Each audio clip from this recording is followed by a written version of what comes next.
Welcome, and today we're going to take a look at 4 famous American gangsters and their watches. But before we get started, please ensure to like, share and subscribe if you'd like to see more great videos like this one. So, I couldn't really have an American gangster list without the notorious Al Capone. Born on the 17th of January 1899 in Brooklyn, New York to Italian immigrants, Gabrielle, his father who was a barber, and his mother Teresa. Now that's certainly ironic, who was a seamstress. Al was expelled from school at the age of 14 for punching a female teacher in the face. From there he became involved with small-time gangs, and in his late teens he joined the Brooklyn Rippers as well as the Lower Manhattan 5 Points gang. He was mentored by the fellow racketeer Frankie L and befriended Johnny Torrio. At the age of 20, Al left Chicago to be close to Johnny. While there, he worked as a bouncer at a brothel where he contracted syphilis. Following the murder of the Chicago-based Mafia boss, Big Jim Colosimo, on the 11th of May 1920, which Al is assumed to have been involved in, Johnny Torrio took over Jim's entire crime empire, with none other than Al Capone by his side, until Johnny effectively resigned after a life-threatening ambush in January 1925, where he stepped down, passing the reins onto 26-year-old Al. Now, with control of illegal breweries, transport networks, as well as some political protection, Al was able to vastly increase business revenues by use of violence and brute force. If you refused to purchase his liquor, he would simply blow you up. Over 100 people were reported to have been killed in these types of bombings. Al was quoted saying, "I'm just a businessman, giving the people what they want, and all I do is satisfy a public demand." Al, who enjoyed all the best luxuries in life, from fine jewellery and tailored suits to cigars and fine liqueurs, as well as having, let's say, the itch for female companionship, he most certainly liked his timepieces, in particular a pocket watch. Produced by the Illinois Watch Company during 1929, the Illinois Watch Company was originally founded as the Springfield Watch Company in 1870 by John C. Adam, along with 6 financiers lending over $100,000, which is approximately $130 million in today's money, to the project. By 1872, they had sold roughly 10,000 watch movements, and by 1873, they set up office in New York City. The company struggled throughout the years, and by 1877, due to financial difficulties, they liquidated, but quickly set up the Illinois Springfield Watch Company. But within the year, the company was back in the red, until a new chief executive was appointed that same year, Jacob Bunn Sr. The company was renamed the Illinois Watch Company. Jacob Bunn Sr. had many fingers in many pies, from newspaper publishing, land development and coal mining, to rail development, food wholesaling and banking. On top of all of this, and so much more, the man was very close friends with politicians and was a political advisor. So I'm sure he used his many connections to grow the business. The watches they produced were made of precious metals, some with inset diamonds, and a few with different very interesting case shapes. However, there doesn't seem to be any reference to the case shape of Al's watch, and therefore I believe this was likely commissioned by Al. The real nice thing about this watch, other than its simple but beautifully designed case, was the matching triangular shaped dial, which was very rare to find. Most watches still maintained a round dial around this period. Even the 1920s triangular Elgins had round dials. The movement in the watch is reference 5281719, which is a stunning in-house 17-jewel open-face movement produced that same year. Only 2,000 of this first generation of this particular movement was produced. And having known the life this watch has had, I'm guessing the movement's pretty shock resistant. The watch has a platinum case encrusted with 72 diamonds along its bezel and a further 49 diamonds on the back, 23 of which form Al's initials. and it is complemented with a really nicely designed 14-carat white gold chain. It was listed for auction last year for $25,000, but it eventually achieved a little over $84,000. So from Al Capone to one of his greatest hitmen, Tony Accardo. Born on the 28th of April 1906 in Chicago's near West Side to Francesco, a shoemaker, and Maria Tilotta. At age 14, Tony left school and very soon after joined a number of gangs. During the Prohibition years, between the 1920s to 1933, now working for Al Capone, Tony was sent to hit 3 mobsters who betrayed the outfit. He battered the men to death with a baseball bat, earning himself the nickname Joe Batters. In 1929, though Tony was not conclusively identified, but certainly bragged about it, it was believed he was involved in the St.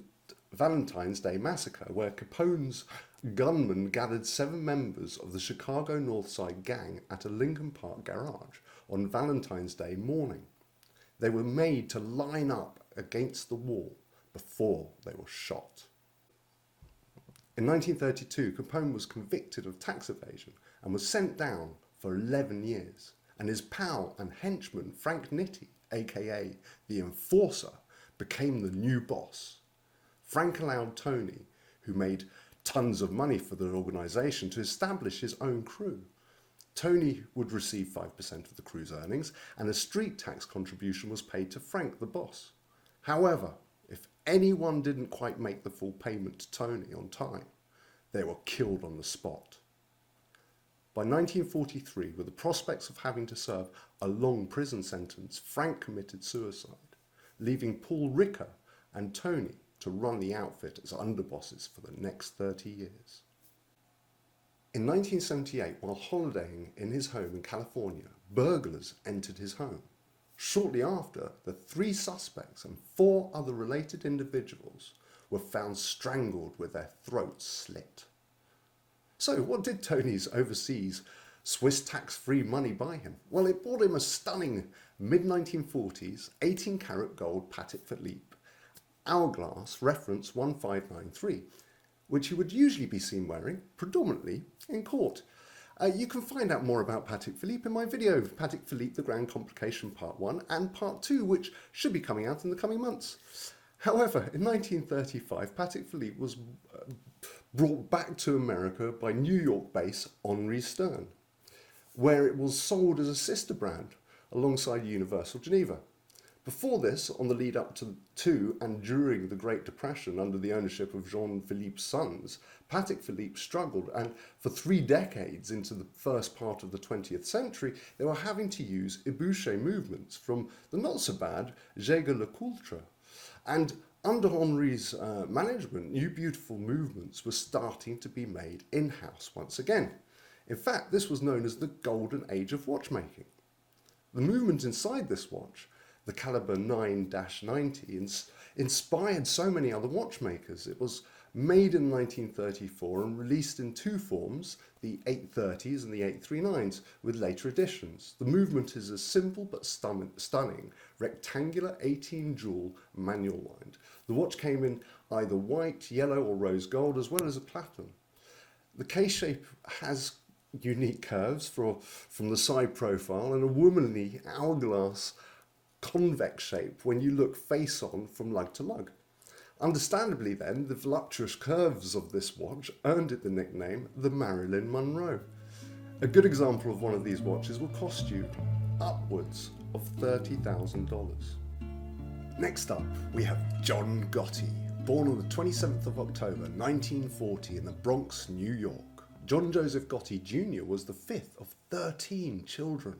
They grew up in poverty, and as John grew older, he started to resent his father for not being able to provide. In his early years, if he decided to turn up for school, he would generally cause havoc and bully the other children. From the age of 12, he was involved with Mafia-run street gangs. In fact, 4 of his brothers were also involved. By 14, he attempted to steal a cement mixer which fell onto his foot, crushing his toes and left him with a permanent limp. After dropping out of school age 16, he devoted his time working for the Fulton Rockaway Boys gang, where he met Angelo Ruggiero and Wilfred Willie Boy Johnson, the future Gambino family mobsters. In December 1985, following the FBI's surveillance tapes on Gotti's crew that surfaced, featuring Angelo discussing heroin trafficking, John feared the Gambino boss, Paul Castellano, would kill him and his brothers.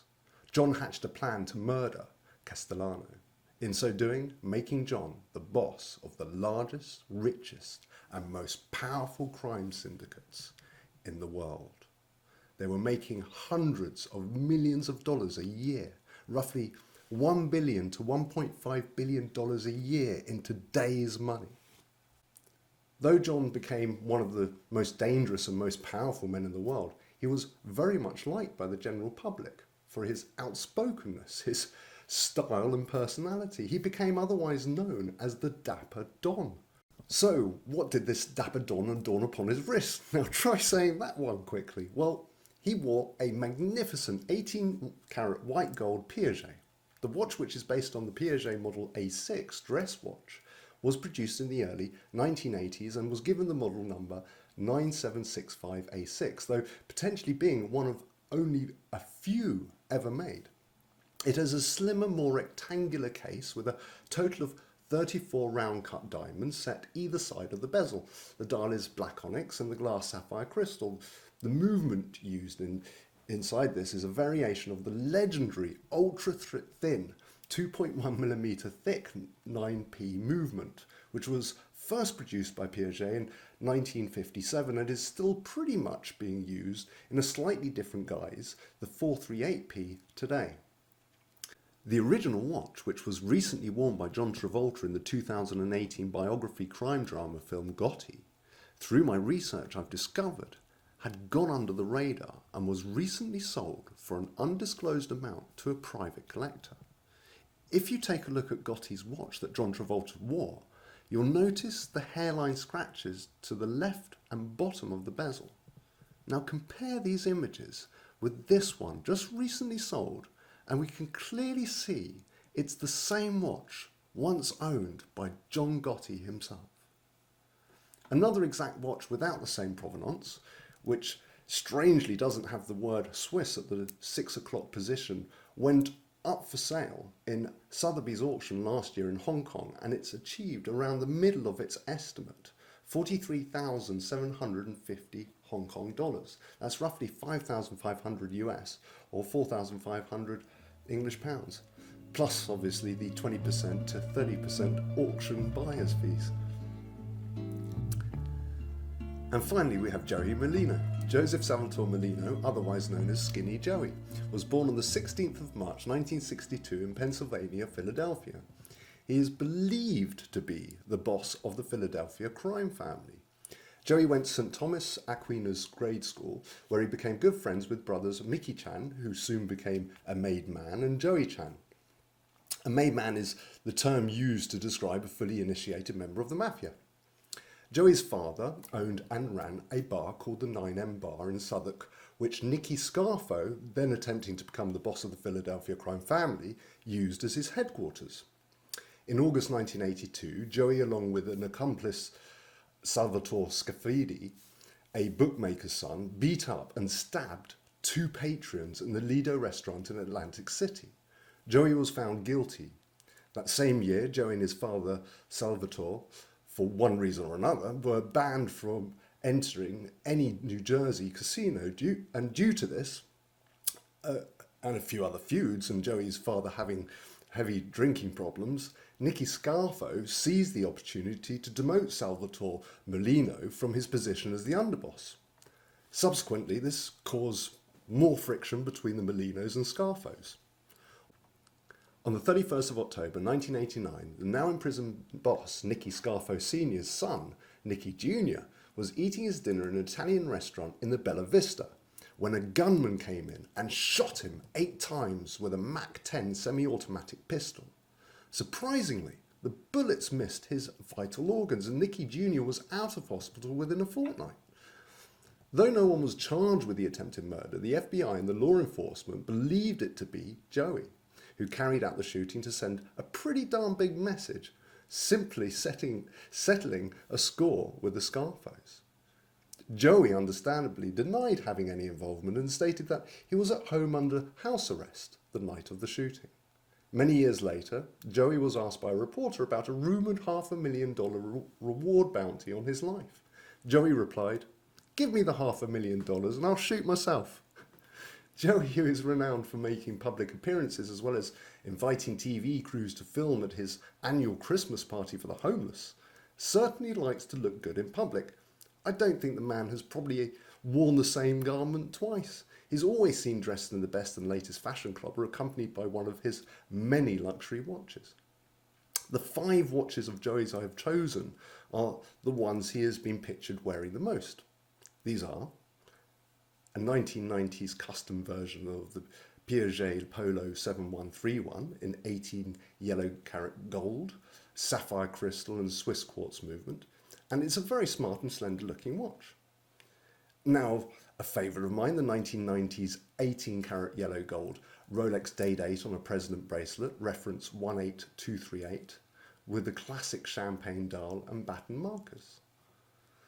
Then we go to an early 2018 carat yellow gold Breitling Chronomat reference K13050.1 on brown crocodile leather strap with a white dial and gold inserts around the chronograph dials. The movement inside this is a ETA or a variant of the Vulja 7750.